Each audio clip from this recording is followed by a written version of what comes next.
Salut à tous, alors dans cette vidéo on va parler de Mercedes, notamment du EQS et on voit bien en fait les limites de l'efficience puisque je dirais qu'on ne peut pas faire plus moche. Alors c'est très bien, l'argument choc c'est 800 km, donc WLTP, sauf que le véhicule a une bonne consommation, 2 tonnes 6.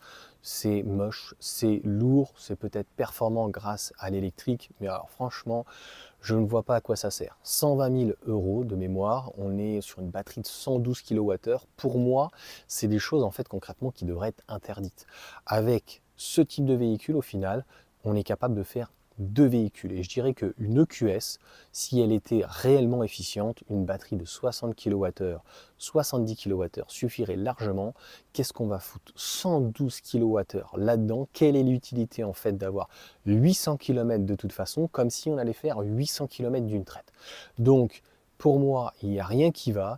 C'est encore une erreur en fait à l'allemande où toujours plus gros, toujours plus lourd, toujours plus puissant, et à un moment donné, il faut que ça s'arrête. Alors, le gros avantage, c'est que les clients sont très peu frileux, en tout cas frileux plutôt de ce type de véhicule, et c'est tant mieux. Donc Mercedes a fait une véritable erreur, et je crois d'ailleurs qu'ils arrêtent normalement le EQ, donc ils vont repartir à une gamme beaucoup plus sensée, peut-être plus raisonnable.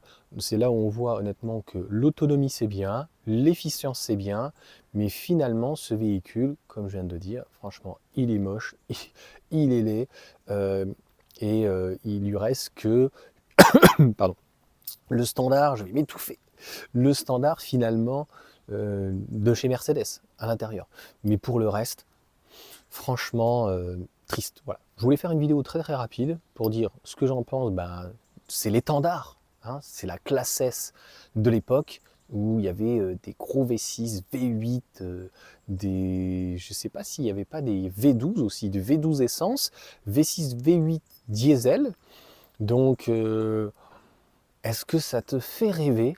Et en fait, j'ai envie de te dire, puisque la vidéo, franchement, on ne peut pas s'arrêter comme ça sur un truc aussi nul et inintéressant, à 120 000 euros, qu'est-ce que tu achètes, quoi? Franchement, qu'est-ce que tu achètes à 120 000 euros? Allez, sur ce, ciao à tous.